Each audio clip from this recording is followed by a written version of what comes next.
ஒரு சில பொருள்லாம் பார்க்க ஒரு மாதிரியா இருக்கும். பட் சமைச்சா டேஸ்ட் சூப்பரா இருக்கும். அந்த மாரி ஒரு பொருள் தான் இந்த மட்டனோட நுரையீரல். பார்க்கறதுக்கு ஒரு மாரி வித்தியாசமா தெரியும்.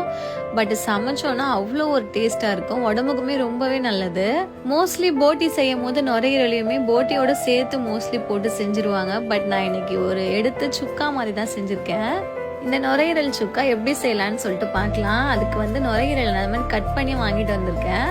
இதில் வந்து இஞ்சி பூண்டு மஞ்சத்தூள் போட்டு நம்ம ஒரு 5 விசில் அளவுக்கு வச்சு எடுத்துக்கலாம். இது வந்து பார்க்குறதுக்கு ரொம்ப அதிகமாக இருக்க மாதிரி தெரியும். வெந்துருச்சுன்னா ரொம்பவே கம்மியாயிடும். நான் இன்னைக்கு 2 எடுத்திருக்கேன். அதுவே இவ்வளோதான் இருக்குது.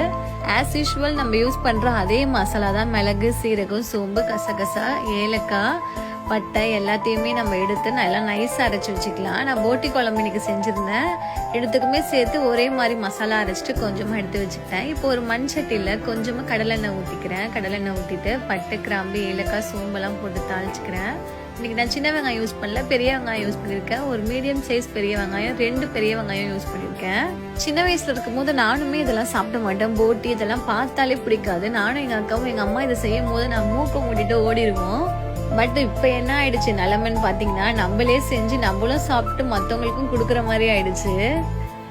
வெங்காயம் வதங்கினதுக்கப்புறம் மீடியம் சைஸ் தக்காளி 2 தக்காளி சேர்த்துருக்கேன். கொஞ்சமாக இஞ்சி பூண்டு பேஸ்ட்டும் சேர்த்துக்கலாம். நம்ம வேக வைக்கிறதுலையுமே இஞ்சி பூண்டு சேர்த்துருக்கோம். அதனால நான் கொஞ்சம் கம்மியாகவே சேர்த்துக்கிறேன். இப்போ அரைச்சி வச்சிருக்கேன் அந்த மசாலாவுமே சேர்த்துக்கலாம். நீங்கள் இந்த மசாலா அரைக்கலை அப்படின்னு சொன்னீங்கன்னா நீங்கள் மட்டன் மசாலாவே யூஸ் பண்ணிக்கலாம். நல்லா வதக்கி விட்டுருங்க. நான் மண்சட்டியில் செய்கிறேன். மண்சட்டியில் செய்யும் போது ரொம்பவே சூப்பராக இருக்கும். இப்போ வந்து வெறுமிளகாத்தூள் சேர்த்துருக்கேன். வெறுமிளகாத்தூள் சேர்த்துட்டு நல்லா வதக்கி விட்டுருங்க. அந்த வேக வச்ச தண்ணியோட தான் நம்ம சேர்க்கணும். அதில் தான் அதோட எல்லா டேஸ்ட்டுமே அதில் தான் இருக்கும். கொஞ்சமாக தோஞ்சல் எல்லாமே அதிலே போட்டு மொத்தமாக வேக வச்சு வச்சுருக்கேன். அதையுமே சேர்த்துட்டு இந்த ஸ்டேஜில் நீங்கள் கருவேப்பிலையை சேர்த்துக்கோங்களேன். அவ்வளோ ஃப்ளேவர் சூப்பராக இருக்கும். தண்ணி எதுவுமே நான் ஊற்றலை. ஆல்ரெடி இருந்த தண்ணியிலே அப்படியே நான் வேக வச்சுட்டேன். நல்லா அது கொதிச்சு நல்லா சுருண்டு வரணும். நல்லா இந்த மாதிரி ஒரு ஸ்டேஜ் வந்ததுக்கு அப்புறம் நீங்கள் நல்லா ஃப்ரெஷ்ஷாக அரைச்ச பெப்பர் ஒரு ஸ்பூன் சேர்த்துக்கோங்க. சேர்த்துட்டு அப்படியே பரட்டி விட்டுட்டு கொஞ்சமாக கொத்தமல்லி தூள் இறக்குனீங்கன்னா அவ்வளோ ஒரு கமகமான வாசத்தோடு சூப்பராக இருக்கும். பார்க்கும் போதே எச்சு ஊறுதுல. கண்டிப்பாக எனக்குமே எச்சு ஊறிடுச்சு. கண்டிப்பாக